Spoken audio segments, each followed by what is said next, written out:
Kita semua terhubung. Kita semua penting. Makanya orang yang merasa dirinya seolah-olah lebih penting dari orang lain, bahkan di jalan pun orang harus menyingkir. Saya tempo hari mau ceramah di Blitar. Sudah disiapkan mobil oeng-oeng itu, yang berisik di jalan itu. Saya suruh pulang. Orang harus menyingkir karena kita. Buat apa kita merasa diri kita lebih penting dari orang lain? Semua yang hidup di semesta ini setara dan sama pentingnya. Tidak memikirkan yang lain, tidak memikirkan dunia yang lain. Perang dagang tidak bisa dihindari lagi. Persaingan, kompetisi itu buah dari kegelapan. Jadi dunia sekarang sedang dihuni oleh orang-orang yang membawa kegelapan.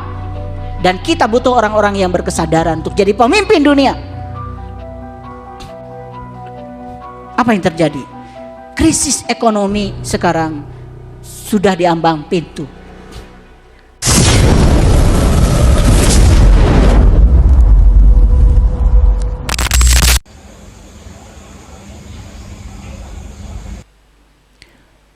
Ada yang takut ketidakpastian? Ada. Padahal hidup itu tidak pasti. Hidup itu perubahan. Sehingga karena takut ketidakpastian, stres, cemas, marah. Apalagi ketika kehidupan tidak sesuai dengan yang diharapkan. Menolak semua kenyataan yang terjadi. Masih begitu? Masih begitu tidak? Udah enggak?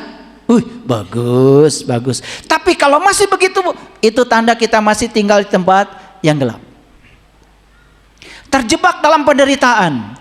Seolah-olah tidak ada jalan keluar. Sudut pandang sangat sempit. Lihat saya semuanya.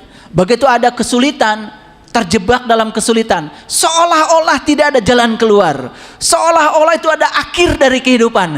Tidak percaya pada Allah yang ada di dalam dirinya. Seolah-olah itu adalah akhir dari segalanya. Kalau itu yang terjadi, berarti kita masih tinggal dalam kegelapan. Ada nggak yang mengisi kekosongan waktu hanya hiburan, belanja, senda gurau, menghakimi orang, membicarakan keburukan orang? Ada nggak? Ada apa tidak? Dia masih tinggal dalam kegelapan. Terikat pada materi, kepemilikan, status sosial yang membuat dia menjadi sombong, serakah, tidak pernah memikirkan orang lain. Itu tanda dia masih dalam kegelapan. Jadi janji saya sekarang sudah terbukti? Oke, Bapak Ibu bisa tahu sekarang tinggal di mana? Ya, oke. Ya, tinggal. Wah, kan yang terangnya belum dijelaskan. Oke, nggak apa-apa. Ya, merasa sebagai makhluk yang terpisah dari semesta, sehingga hidup dikendalikan oleh ego.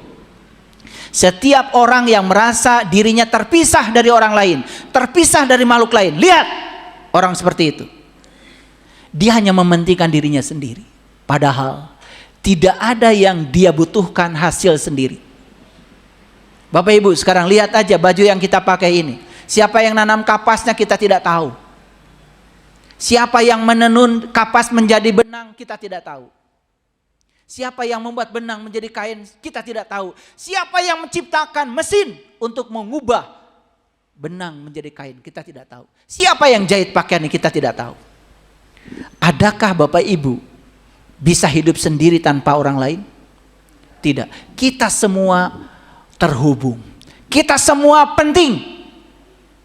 Makanya orang yang merasa dirinya seolah-olah lebih penting dari orang lain, bahkan di jalan pun orang harus menyingkir. Itu tanda masih tinggal dalam kegelapan. Saya tempo hari mau ceramah di Blitar. Sudah disiapkan mobil oeng-oeng itu, yang berisik di jalan itu. Saya suruh pulang. Gimana ayah? Kan ayah harus tepat waktu. Gak apa-apa. Malah nanti saya tidak bisa menikmati perjalanan. Orang harus menyingkir karena kita. Buat apa kita merasa diri kita lebih penting dari orang lain? Semua yang hidup di semesta ini setara dan sama pentingnya. Saya suruh pulang. Udah, saya mau pipis dulu. Mau pecel, makan pecel dulu. Pakai ngoeng-ngoeng, gak bisa. Jadi susah saya. Makanya enak kalau hidup itu merasa tidak tahu apa-apa, jadi belajar terus. Merasa tidak punya apa-apa, lepas dari segala kepemilikan. Merasa tidak bisa apa-apa, tidak pernah meremehkan orang lain. Merasa bukan siapa-siapa, kita semua setara. Enak gak kalau gitu? Kita butuh yang seperti itu di negeri ini. Kita butuh pemimpin yang semacam itu, pemimpin yang melayani, bukan pemimpin yang mementingkan dirinya sendiri dan golongannya. Itu kegelapan. Hidup dipenuhi oleh konflik, ketakutan dan keterpisahan. Kalau kita hidupnya banyak konflik, ketakutan, ya, bahkan kita merasa terpisah dari orang lain, merasa seolah-olah diri kita pun terpisah dari alam semesta. Kalau itu yang terjadi, itu kita masih dalam kegelapan. Hidup terus bersaing, berkompetisi. Senang sekali ketika mendapat yang diinginkan, sedih sekali ketika mendapatkan yang tidak diinginkan. Apalagi ketika kita kehilangan sesuatu yang kita sebut milik kita. Kalau kita masih seperti itu, kita masih dalam kegelapan. Bapak Ibu, tahu berkompetisi? Tahu bersaing? Bersaing itu kita selalu ingin lebih baik dari orang lain. Stop, tidak usah. Kita menjadi versi terbaik aja dari diri kita sendiri. Itu yang paling bagus hidup. Buat apa bersaing dengan tetangga? Buat apa membanding-bandingkan diri kita dengan orang lain? Gak ada artinya. Itu tanda kita masih hidup dalam kegelapan. Menolak gagasan tentang energi, menolak gagasan tentang frekuensi, menolak gagasan tentang vibrasi, menolak gagasan bahwa realitas yang terjadi itu semua dibentuk oleh pikiran, perasaan, dan keyakinan kita. Kalau itu kita masih menolak, kita masih tinggal dalam kegelapan. Ilmu pengetahuan semua sudah sepakat menuju ke sana. Realitas itu adalah bukan pemberian semesta. Realitas itu hasil karya kita sendiri. Lihat saya semua, kata-kata saya.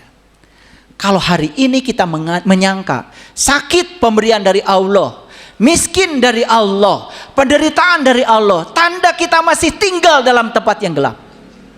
Kita tidak bertanggung jawab pada diri kita sendiri. Semua sakit karena kesalahan kita, penderitaan karena kesalahan kita. Semua yang negatif bukan dari Allah, tapi semua yang positif berasal dari kekuatan cinta.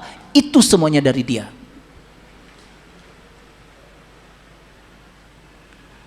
Uang menjadi tujuan akhir. Ekonomi berbasis eksploitasi dan ketidakseimbangan. Lihat sekarang, dunia sedang mengalami krisis. Kenapa? Ada ego di situ. Ada negara adidaya yang menerapkan tarif impor suka-suka dia. Tidak memikirkan yang lain, tidak memikirkan dunia yang lain. Perang dagang tidak bisa dihindari lagi. Persaingan, kompetisi, itu buah dari kegelapan. Jadi dunia sekarang sedang dihuni oleh orang-orang yang membawa kegelapan. Dan kita butuh orang-orang yang berkesadaran untuk jadi pemimpin dunia. Apa yang terjadi? Krisis ekonomi sekarang sudah diambang pintu. Tetapi kita semua harus punya keyakinan. Kita punya kekuatan sendiri yang tidak bergantung pada pihak yang lain. Kita punya spiritualitas. Kita punya keyakinan. Realitas dibangun oleh pikiran, perasaan, dan keyakinan kita, bukan oleh situasi yang di luar. Pendidikan. Semua pendidikan sekarang, perhatikan, berbasis hafalan. Dipaksa anak-anak kita harus menghafalkan ini, menghafalkan itu. Buat apa? Hafalan itu tidak akan pernah menolong seseorang. Dalam tingkatan berpikir, hafalan itu adalah grade yang paling rendah. Mengingat, itu grade yang paling rendah. Keterampilan berpikir yang paling rendah. Di atas itu ada memahami.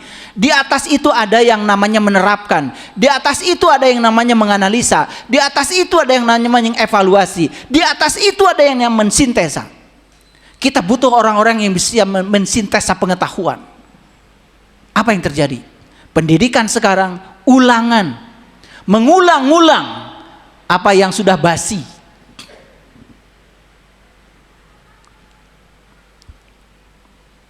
Saya melihat, saya ini ahli pendidikan, saya asesor di bidang pendidikan.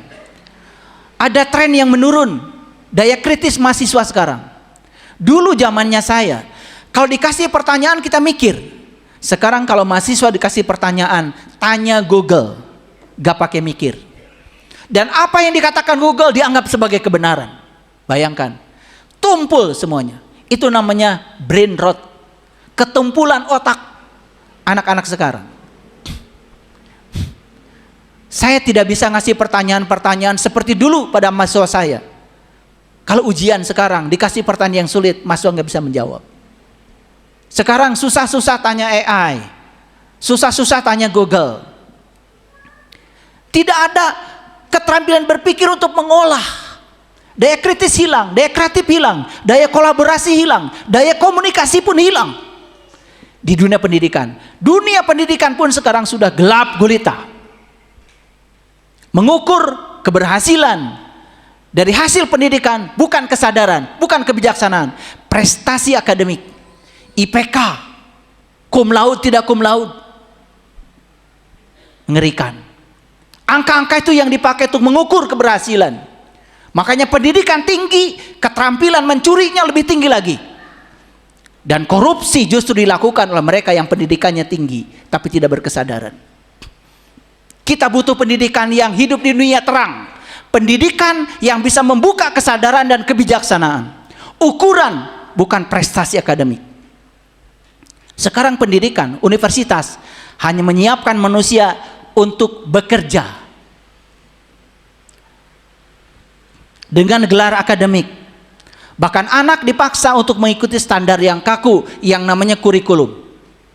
Anak tidak dibangun untuk menjadi dirinya sendiri seperti yang Tuhan mau.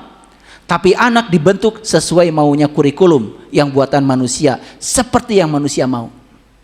Makanya tidak pernah ada kurikulum yang berhasil. Ganti pejabat, ganti kurikulum, itu aja supaya kelihatan ganti, ada yang baru.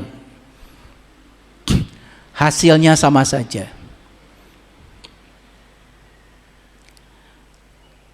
Di dunia gelap, hidup sangat terbatas. Hanya berfokus pada kebutuhan dasar dan status sosial. Lihat, di dunia gelap, orang hanya memenuhi kebutuhan-kebutuhan dasar. Makan, minum, hiburan, tidur, kawin, hanya itu saja. Hidup hanya terbatas di level itu. Tidak menciptakan diri. Bagaimana saya bisa bermanfaat bagi orang banyak? Bagaimana saya bisa menjadi sumber cahaya bagi orang banyak? Status sosial. Ego masih sangat dominan, sehingga kebahagiaan sangat bergantung pada faktor eksternal. Kesuksesan ditandai oleh kekuasaan dan pencapaian materi. Kalau kita mengukur orang sukses, lihat dia jadi siapa, lihat berapa banyak materinya. Itu ukuran kesuksesan, bukan berapa berguna dia bagi orang banyak. Berapa besar cinta yang dia bisa bagikan pada orang banyak. Ini semua dunia kegelapan, hadirin. Hidup selalu di antara dua kutub yang berlawanan, yang namanya dualitas. Baik buruk, senang tidak senang, penghakiman, itu semua kegelapan. Teknologi, ketika digarap oleh orang-orang yang hidup dalam kegelapan, mengorbankan keseimbangan alam demi kenyamanan manusia. Lihat sekarang, batu bara dieksploitasi di semua tempat, hanya tinggal lubang-lubangnya demi untuk teknologi yang mengganggu keseimbangan alam. Dan banyak yang lain. Dan bumi kita sudah rusak. Bahkan sekarang inti bumi itu melambat. Inti bumi sudah melambat pergerakannya. Kenapa? Karena kerusakan yang dibangun manusia di muka bumi ini. Mengambil pohon, tidak pernah menanam lagi. Seolah-olah dia pernah menanam pohon. Lalu pohon yang sudah ribuan tahun dipangkas begitu saja. Oksigen hilang di bumi ini. Sedangkan kita untuk hidup perlu oksigen. Dan kita tidak pernah berterima kasih. Bahwa kita dalam hidup mengeluarkan racun yang namanya karbon dioksida. Diproses oleh tanaman, keluar lagi jadi oksigen. Sementara hutan dibabat habis. Ini kegelapan semua hadirin. Kesehatan. Obat jadi makanan. Sementara makanan tidak jadi obat. Semua orang minum obat setiap hari sebagai makanan. Sementara yang dia makan bukan yang sebagai obat, tidak membangun tubuh.